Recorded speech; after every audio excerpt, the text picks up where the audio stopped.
Yo, what's up, guys?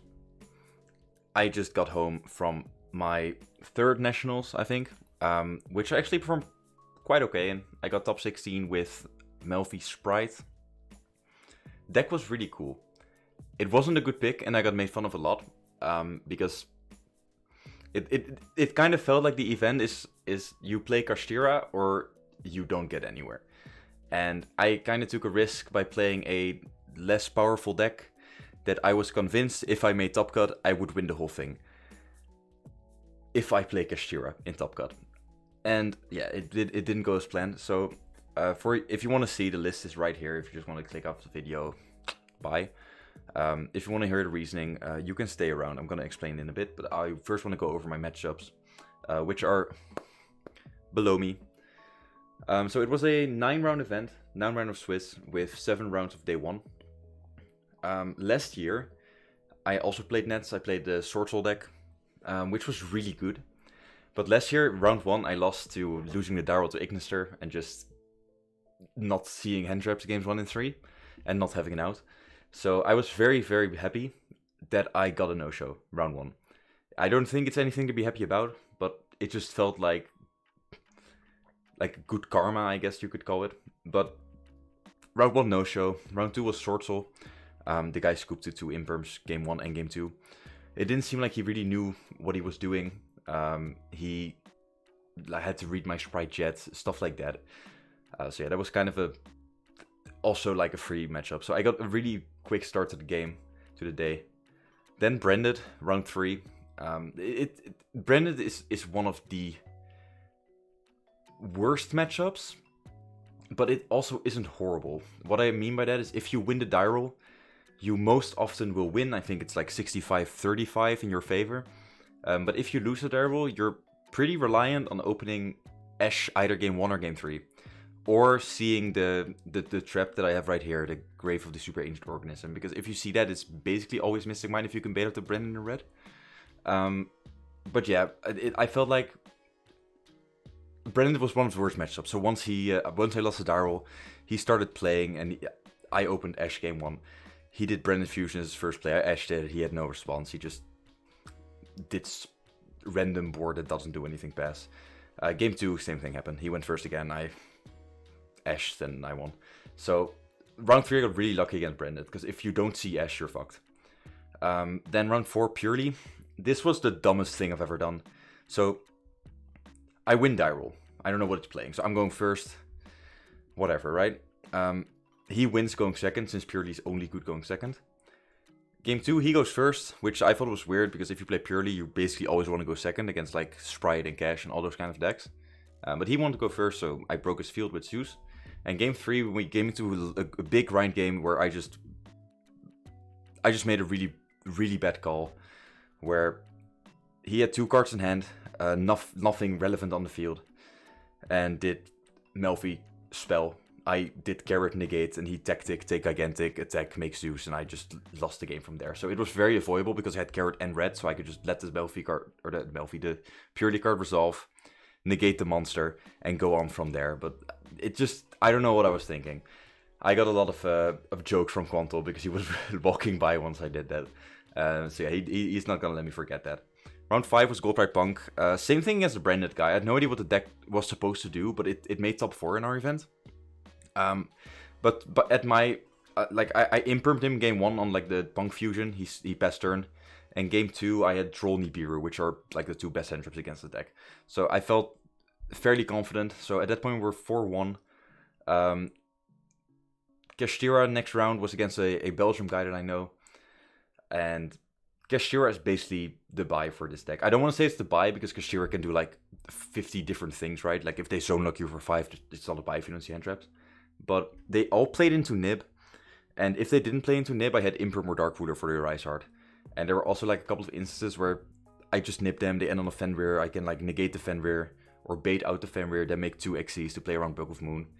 So I really had the Cash matchup down. So that's why I wanted to play this deck as well, because I thought I could beat Cash like every single match, unless I get like destroyed by Fenrirs. But yeah, for me, the deck doesn't lose the shifter, so and Dutch people kept it in the deck. So I felt like it was a very good call for me to play this against Kashira, and it paid off in my performance against Kash. Like round 6 was 2-0.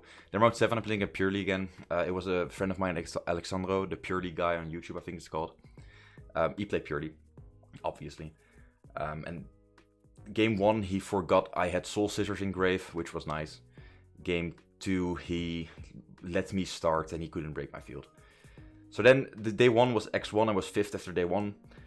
Round 2, or round 8, day 2 against Labyrinth, I got skill drained game 3. I didn't see an out. I was very salty. I was like, okay, the only bad matchup I have is like skill drain trap decks and Branded if I lose the Darwell and don't see Ash. So I was very, very like terrified that it was the curse was gonna happen to me. But then round 9 I played against Cash again. It was a fairly new player to the deck.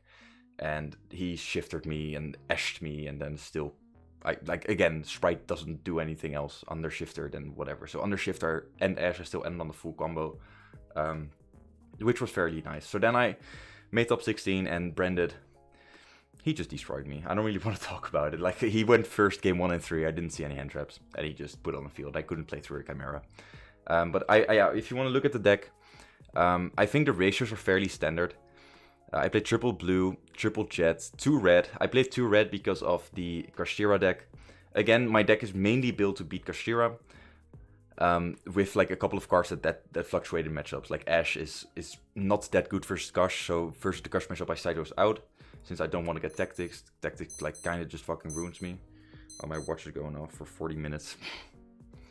Because of the timer, 45 minutes, yeah, now. I have a timer on this stuff, so... but yeah, for the Spright red, it's literally there. It has like a couple of... You don't have to play 2, but having 2 is so nice. Since your Enfield is like red carrot, and usually after they combo, or they try to break your field, you're left with sprint red carrot. And you need to overlay, if you don't have follow-up play on hand, you need to play with your board and you need to link one of them or overlay one of them, and you cannot really get them back in this deck. So playing 2 red gives you the option of just like overlaying the red with the sprint into a gigantic, then summoning blue, searching another red, and just summoning it back. So it just gives you a sort of play of follow-up, and it's also nice to have for your Rise Heart. So if they Rise Heart you can, like, you don't have to imperm it. You can just keep the imperm for your Rise Heart. And then you banish 3, and the chance of banishing 2 reds is just very small. So 1 carrot. This card sucks. It's okay. Just enter field on it. I negated wrong cards for this the whole fucking event. I literally thought to myself, okay, this carrot, my carrots are not going to be negating anything if it's not a triple tactics talent or an immediate out to my board. And that's everything my talents did, or my carrot did. It didn't negate anything else. It just sat there until they did talents. And the rest were all like, I could deal with the rest of my field. So I think I was just terrified because of the misplay of round 4. But yeah, carrot, fuck that card. So the 2 Sprites, like deck cards I decided to play were Gamma Burst and Double Cross. Double Cross is going first, Gamma Burst is going second. That's literally all it is to it. I have the Smashers in my side deck. So post-siding, I play most games with Smashers in my deck, since I play games 2 and 3 with Smashers always in my deck. If I go second, the Trap comes out for Smashers. If I go first, the Gamma Burst comes out for Smashers. So it's a fairly easy siding pattern. But I felt like having Smashers in main wasn't really necessary. I just wanted 1 target that I could search for going first and 1 for going second. Because most of the time, honestly, you're searching starter. Like going first, I don't know. Starter just feels way more safe since this deck doesn't really have follow-up. I just usually search starter if I have my full field. Game 1. So yeah, next are triple starter. So next ban list, just I don't know, play Bankrupt up some main or Feather Dust or something. It's the same deck. Then the Melffys. I opened Penny a lot, and Caddy was not able to search anything for a lot of times. Every time I open Penny, I also open the Beaver. So when I do like the combo, I cannot do Caddy. Like I can still bounce Caddy, but it just doesn't search anything. But yeah, these cards were MVPs. You just have to watch out with this. Like sometimes, because I'm used to playing the Spright Live Twin deck for a while, I usually just start her in the draw phase or in the main phase or something to play around like spells to summon out the carrot. But once you do that, you cannot Caddy back and then synchro summon in the same turn. So it was something I had to like get used to for the first couple of rounds, because this is like, I played this deck at like 2 locals and then took it to net. But yeah, once you get used to it, it's fine. And the Melffys are honestly fairly cool to play with. They just suck to open. Except for Keddy. Like, every time I got Droll, I already had Keddy, so it was kind of clean. Soul Scissors was like a less addition to the deck. I played, instead of the triple Dark Rooter, 1 Soul Scissors, it was 2 Trust, 1 Dark Rooter, 1 Feather Duster in the main deck. And I felt like I wanted another level 2, and I wanted to just play Dark Rooter in the main, so I wouldn't, like, I had a way to just beat the super heavy deck, since I wasn't maining Troll. But Soul Scissors it's basically just, if you already have everything, you just summon it from Gigantic or dump it with Sprint, and you have Battle Protection. And it also adds a layer of disruption going second, and it's if they out your field, you always end on level 2 after the battle phase, which is a fairly huge part for this deck, a big deal. The Nimbles, they speak for themselves. Prosperity, broken. Tactics was probably MVP. I took a couple of Gammas, I took control of them. I looked in the hand like most of the time. I drew 2, I did the draw 2 effect once, I think. And it drew me into like a couple hand traps. It was kind of good. Then for Dark Rooter, no more. Yeah, again, super heavy. And a Rise Heart. Imperm, hand trap, hits Gigantic, and Ash and Nip also speak for themselves. I want to play Nip for the Cash deck, since again I wanted to beat Cash. Side deck, Resonator for time, never sided in. Chaos Hunter can be copied with the Mannequin Cat. So I side Mannequin Cat, so if I play against Cash, game 1, since I play 3 Ash in my main deck, I do want to Ash Theosis, but then they Unicorn look at my extra deck. And the main plan of siding Mannequin Cat was that they look at my extra deck, they see no Mannequin Cat, and they think like, okay. They're, like, usually the big reason to not play Shifter after siding against Spright is because you know they play Mannequin Cat, right? So if you shifted them, they summon back the Mannequin Cat, you're fucked. But if they look at my extra deck and they don't see a Mannequin Cat, they might be wanting to keep the Shifter in the deck. And both my Spright opponent kept Shifter in, both siding. Since I 2-0'd both of them, winning the die roll, like, it didn't come up at all that I went first both siding. But I feel like this deck was really good. So since the reasoning is if they Shifter you make Mannequin Cat, you summon back the Shifter so they can play, and then you either summon Spright Blue to play through it, or summon Chaos Hunter to just turn off their whole engine. But yeah, Mannequin Cat was absolutely busted for me. I used it once, I think, to like do a cool OTK. So yeah, then we play Pankratops, the skill drain out, Duster skill drain out, and Smasher's skill drain out. Triple super ancient organism card, FTK versus Branded if you see it and can bait out Branded in red. If you go first, you just probably win the game, like the second you activate this card. So I wanted to play that. Bell, Muffmech is still a deck that I'm very afraid of, since it can just play a lot of hand traps and do a 1-card combo. I just also wanted to maximize hand traps if I play against a super heavy deck. So I know Bell doesn't do much, but belling the Link 1, it sometimes hits enough. And you can honestly just side out a lot. You can side out the Melffys, you can side out the Soul Scissors, the second red, the Trap, the one of the Nimbles of each. So there's always cards you can side out. So I felt like having 6 hand traps in my deck is just fine enough. And Bell also comes up against Labyrinth. Since I didn't play that much spell and trap removal, since you saw my loss against Labyrinth, I just didn't have outs. Bell was quite nice for that. The only thing I think I missed was Lightning Storm. I think the draws should have been Lightning Storm in some way. Maybe main deck Smashers and play Lightning Storm, I don't know. But yeah, the side deck, it felt really bad. I didn't really side many cards at all. The only cards that came in like every matchup were Smashers, Pankratops, and the Mannequin Chaos Hunter package. And sometimes Bell. But yeah, extra deck, double Gigantic, necessary. Double Sprint, it's for the Unicorn. You want to keep one. Both Nightmares, I didn't summon these at all. They don't out skill drain, so they're dog shit. But they do discard Angler, which I didn't do once in the whole tournament. But they're cool. Then this card is absolutely dog shit. I don't know why it's in the deck. It's like every time you want to do something with the deck, you usually just summon the Herald, and it's just better. But there are like scenarios, I guess, that you can summon this to out a Zeus, which might be better than the Herald. But then again, like Herald does the same thing at that point. So I have to be like convinced to play this card in the future to play it at all. Maybe, no, I don't know. I don't think there's a reason. This card just sucks. Herald MVP, this card was sick.